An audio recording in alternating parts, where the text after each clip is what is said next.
Hello दोस्तों, welcome to this video. आज की इस वीडियो में हम क्लास 10th की ज्योग्राफी का चैप्टर 1 रिसोर्सेज एंड डेवलपमेंट देखने जा रहे हैं। रिसोर्सेज ऐसी कोई भी चीज़ जो इन्वायरमेंट में है और उसको हम अपनी नीड्स को सेटिस्फाई करने के लिए यूज़ कर सकते हैं, उसे रिसोर्स कहा जाता है।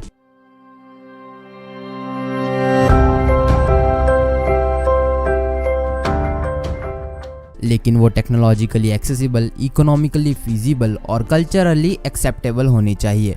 ह्यूमन बींग्स भी रिसोर्सेज का एक असेंशियल पार्ट होते हैं जो इन्वायरमेंट में प्रेजेंट मटेरियल्स को रिसोर्सेज में कन्वर्ट करके उसे यूज करते हैं। क्लासिफिकेशन ऑफ रिसोर्सेज को ओरिजिन के बेसिस पर 2 पार्ट्स में डिवाइड किया जा सकता है। पहला है बायोटिक रिसोर्सेज बायोस्फीयर से ऑब्टेन होते हैं और इनमें लाइफ होती है, जैसे कि ह्यूमन बींग्स, फ्लोरा और fauna, fisheries, live stock etcetera.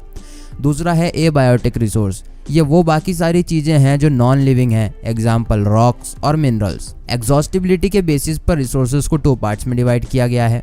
Renewable resources ऐसी रिसोर्सेज जो रिन्यू हो जाती हैं या की जा सकती हैं बाय एनी फिजिकल, केमिकल और नेचुरल फिनोमिनन, एग्जाम्पल हवा, पानी एक्सेट्रा।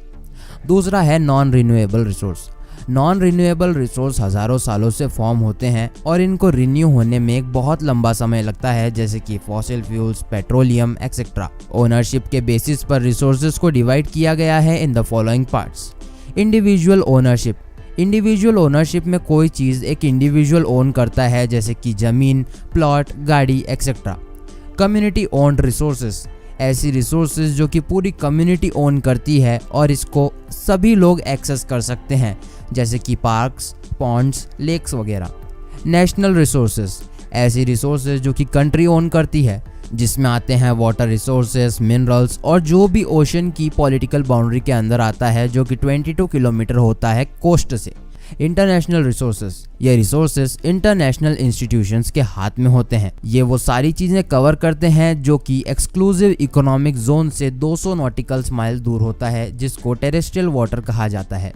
डेवलपमेंट के स्टेटस पर रिसोर्स 3 पार्ट में डिवाइडेड है। पहला है पोटेंशियल रिसोर्सेज ऐसी रिसोर्सेज जो ऐसे रीजन्स में मिलते हैं जिनको अभी तक यूटिलाइज नहीं किया गया हो, एग्जाम्पल राजस्थान और गुजरात में सोलर एनर्जी प्रोड्यूस करने का बहुत पोटेंशियल है, पर अभी तक उसको पूरी तरह से यूज नहीं किया गया है।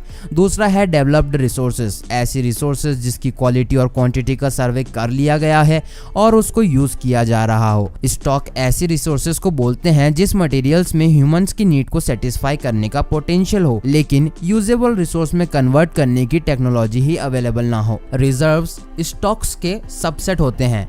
हमें पता होता है कि इन्हें यूज कैसे किया जाना है, लेकिन हम उन्हें यूज नहीं कर रहे होते हैं, जिनको बाद की फ्यूचर रिक्वायरमेंट्स को फुलफिल करने में यूज किया जा सकता है, for example jungles, dams etcetera.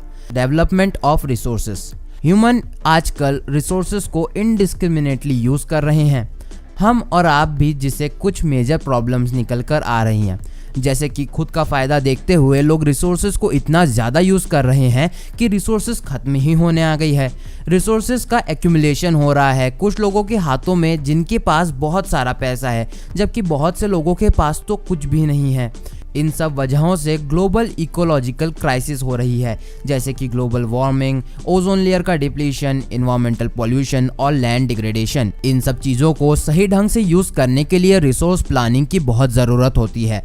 Resource planning India में कुछ ऐसे रीजन्स हैं जिनको कि रिसोर्सेज की अवेलेबिलिटी के लिए सेल्फ सफिशिएंट कहा जा सकता है, पर वहीं दूसरी तरफ कई ऐसी जगह हैं जहां पर बहुत इंपॉर्टेंट रिसोर्सेज जैसे कि पानी तक मिसिंग है, और इसी अनइवन डिस्ट्रीब्यूशन की वजह से नेशनल, स्टेट, रीजनल और लोकल लेवल पर प्लानिंग करनी पड़ती है।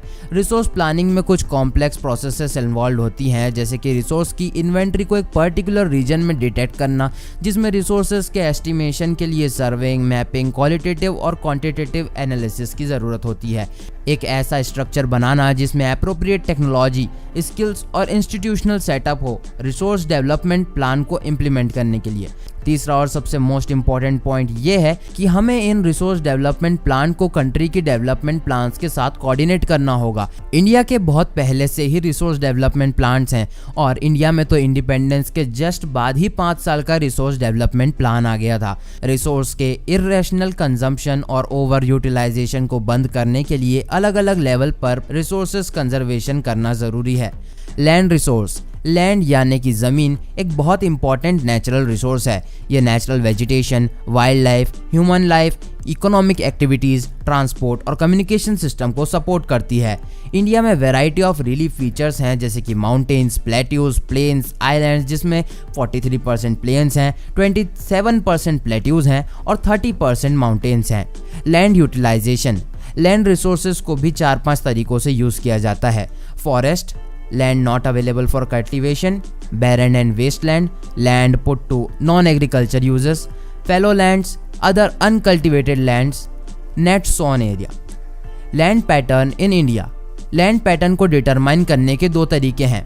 फिजिकल फैक्टर्स जैसे कि टोपोलॉजी, क्लाइमेट और सॉइल टाइप्स, ह्यूमन फैक्टर्स जैसे कि population density, technological capability, culture और ट्रेडिशंस एक्सेट्रा। ये डाटा चार्ट्स रिप्रेजेंट करते हैं इंडिया के लैंड यूजेज पैटर्न को। वेस्टलैंड, ऐसी ज़मीन जिनको बाकी किसी नॉन एग्रीकल्चर वर्क में यूज़ किया जाता हो, जैसे कि पथरीली और रेतीली ज़मीन जिस पर एग्रीकल्चर नहीं किया जा रहा हो। Land degradation and conservation measures, humans की एक्टिविटीज़ जैसे कि डिफॉरेस्टेशन, ओवरग्रेजिंग, माइनिंग, क्वेरिंग ने लैंड डिग्रेडेशन में बहुत सहयोग दिया है। पर इन प्रॉब्लम्स को सॉल्व करने के लिए लिए गए स्टेप्स हैं पेड़ों को लगाना या एफॉरेस्टेशन, ओवरग्रेजिंग को प्रॉपरली मैनेज करना, प्लांट्स के लिए शेल्टर बेल्ट्स बनाना, सैंड ड्यून्स को स्टेबलाइज करना होगा रेगिस्तानों में कांटे वाली झाड़ियाँ लगा के, माइनिंग एक्टिविटीज़ पर कंट्रोल रखना होगा और एफ्लुएंट्स को इंडस्ट्रीज से सीधे पानी में न डालते हुए ट्रीटमेंट करने के बाद पानी में डालना होगा।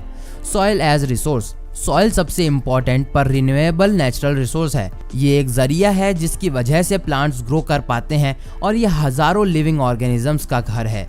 सिर्फ कुछ सेंटीमीटर सॉइल के फॉर्मेशन में मिलियंस ऑफ ईयर्स लगते हैं। सॉइल के फॉर्मेशन में नेचर के कई तरीके के फोर्सेस होते हैं जैसे कि change in temperature, actions of running water, wind and glaciers, activities of decomposers etcetera. मिट्टी के अंदर होने वाले केमिकल और ऑर्गेनिक चेंजेस एक बहुत इंपॉर्टेंट रोल प्ले करते हैं और सॉइल में इनऑर्गेनिक मटेरियल भी होता है जैसे कि humus. Classification of soils, soils के formation, colour, thickness, texture, age, chemical and physical properties को देखते हुए इंडियन सॉइल को इन टाइप्स में बांटा गया है। सबसे पहले है एल्यूवियल सॉइल। पूरा नदर्न प्लेन एल्यूवियल सॉइल से बना हुआ है। Alluvial soil 3 important Himalayan river Indus, Ganga और ब्रह्मपुत्र के डिपॉजिट से बनती है। यह सॉइल गुजरात, राजस्थान और कोस्टल प्लेन्स में भी मिलती है, पर पर्टिकुलरली महानदी, कृष्णा और कावेरी रिवर्स के डेल्टाज में मिलती है।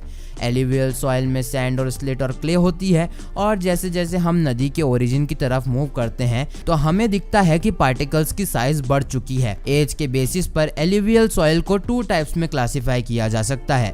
ओल्ड एल्यूवियल सॉइल जिसको बांगर कहते हैं, इसमें कंकड़ पत्थर ज़्यादा रहते हैं एज कम्पेयर टू खंडर। न्यू एल्यूवियल सॉइल को खंडर कहते हैं, इसके पार्टिकल्स बंगार सॉइल से काफ़ी स्मूथ और फाइन होते हैं। एल्यूवियल सॉइल बहुत फर्टाइल होती है। इस सॉइल में एडिक्वेट अमाउंट में पोटाश, फॉस्फोरिक एसिड और लाइम होता है जो कि गन्ने, पैडी, वीट और बाकी सीरियल्स को उगाने के लिए अच्छी होती है। दूसरी टाइप की सॉइल होती है ब्लैक सॉइल। ब्लैक सॉइल को रिगर सॉइल के नाम से भी जाना जाता है। ब्लैक सॉइल के फॉर्मेशन में पेरेंट रॉक के मटेरियल और क्लाइमेट बहुत अंतर डालते हैं। ब्लैक सॉइल कॉटन उगाने के लिए बहुत अच्छी होती है। ऐसी black soil generally Deccan trap में देखने को मिलती है जो कि बसाल्ट रीजन होता है जो पूरे नॉर्थ वेस्ट में फैला हुआ है, जो कि लावा के ओवरफ्लो होने की वजह से बना है। ये सॉइल महाराष्ट्र, सौराष्ट्र, मालवा, मध्य प्रदेश और छत्तीसगढ़ को कवर करता हुआ साउथ ईस्ट डायरेक्शन में एक्सटेंड करता है कृष्णा और गोदावरी वैली के along. Black soil extremely fine होती है और इसकी मॉइस्चर होल्डिंग कैपेसिटी काफ़ी ज़्यादा होती है। ब्लैक सॉइल न्यूट्रिएंट रिच होती है जिसमें कैल्शियम कार्बोनेट, मैग्नीशियम, पोटाश और लाइम भरपूर मात्रा में होता है। ये सॉइल बहुत चिपचिपी होती है और इसमें काम करना बहुत मुश्किल होता है अनलेस इसको प्री मानसून के पहले टिल्ड ना कर लिया गया हो। अगली टाइप की सॉइल है रेड येलो सॉइल। इस टाइप की सॉइल क्रिस्टलाइन इग्नियस रॉक्स से बनती है लो रेनफॉल वाले डेक्कन प्लेट्यू के ईस्टर्न और सदर्न पार्ट्स में। इस टाइप की सॉइल रेडिश कलर फॉर्म करती है क्रिस्टलाइन और मेटामॉर्फिक सॉल्ट्स के डिफ्यूजन की वजह से। ये येलो कलर की दिखती है जब ये गीली होती है या हाइड्रेटेड होती है। ये soil Odisha, Chhattisgarh, southern parts of middle Ganga plain और along the piedmont zone of western Ghats में मिलती है। अगली है laterite soil. Laterite soil tropical और सब ट्रॉपिकल क्लाइमेट में बनती है जहां अल्टरनेटली वेट और ड्राई सीजन्स होते हैं। ये सॉइल हैवी रेनफॉल की वजह से होने वाली इंटेंस लीचिंग की वजह से बनती है। ये सॉइल एसिडिक होती है जिसका pH 6 से ज़्यादा होता है और इसमें ढंग से प्लांट्स को उगने इतना न्यूट्रिशन भी मिल जाता है। इस टाइप की soil mostly southern states, Western Ghats region of Maharashtra, Odisha, some parts of West Bengal और कुछ नॉर्थ ईस्टर्न रीजन में भी मिलती है। ये सॉइल डेसिडियस और एवरग्रीन फॉरेस्ट को सपोर्ट करती है लेकिन ह्यूमस में पुअर रहती है। ये सॉइल टी और कॉफ़ी ग्रो करने के लिए अच्छी होती है। अगली टाइप की सॉइल है arid soil. Arid soil colour में ब्राउन सी होती है। ये सॉइल जनरली टेक्सचर में सैंडी और नेचर में सलाइन होती है। कुछ एरियाज में सॉल्ट कंटेंट इतना ज़्यादा होता है कि कॉमन सॉल्ट बना लेते हैं लोग पानी को इवोपरेट करके। एरिड सॉइल में ह्यूमस और मॉइस्चर बहुत ही कम होता है। इस सॉइल के नीचे की लेयर्स में कैल्शियम बढ़ जाता है जिसकी वजह से कंकड़ पत्थर बनने लग जाते हैं और कंकड़ की लेयर होने की वजह से ज़मीन में पानी नहीं घुस पाता जिसको इनफिल्ट्रेशन कहते हैं। लास्ट टाइप ऑफ सॉइल है फॉरेस्ट सॉइल। इस टाइप की सॉइल हिली और माउंटेन रीजन में मिलती है। सॉइल का टेक्सचर लोमी और सिल्टी है। हिमालयाज के स्नो कवर्ड रीजन्स में सॉइल का डेन्यूडेशन होता है और ये सॉइल लो ह्यूमस कंटेंट के साथ एसिडिक नेचर की हो जाती है। Soil erosion and soil conservation. जब सॉइल जमीन छोड़कर इधर उधर जाने लगे उसको सॉइल इरोजन कहते हैं। हमने वही सब देखा था ना, डिफॉरेस्टेशन, ओवरग्रेजिंग वगैरह। उसकी वजह से सॉइल की पकड़ छूटती जा रही है। जैसे अगर एक पेड़ होता है तो वो मिट्टी को अपने रूट्स के आसपास बांध कर रखता है। घास होती है तो वो अपने आसपास मिट्टी को चिपकाए रखती है। लेकिन अगर घास या पेड़ होंगे ही नहीं तो फिर अचानक से जब बारिश या बाढ़ आएगी तो वो सारी मिट्टी बहकर चली जाएगी। इसे कहते हैं सॉइल इरोजन। सॉइल कंजर्वेशन के कुछ तरीके हैं जैसे कि कॉन्टोर फार्मिंग या टेरेस फार्मिंग करना जिससे वाटर धीरे धीरे नीचे जाता है स्लोप्स में। दूसरा है स्ट्रिप क्रॉपिंग। इसमें पौधों की लाइन के बीच में जगह छोड़कर वहां पर घास उगा दी जाती है ताकि हवा से मिट्टी उड़ ना जाए। तीसरा है शेल्टर बेल्ट्स का यूज। इसमें ट्रीज को लाइन से प्लांट कर दिया जाता है जैसे कि डेजर्ट्स में ताकि सैंड ड्यून्स को स्टेबलाइज किया जा सके। इस प्रोसेस को शेल्टर बेल्ट्स कहा जाता है। तो दोस्तों आप इस चैप्टर के नोट्स डाउनलोड करने के लिए etutorguru.in पर जा सकते हैं। वहां आपको इस चैप्टर के notes, summary, explanation, mind map, NCERT solution सब एक ही पेज में देखने को मिल जाएंगे। मिलते हैं नेक्स्ट वीडियो में। बाय।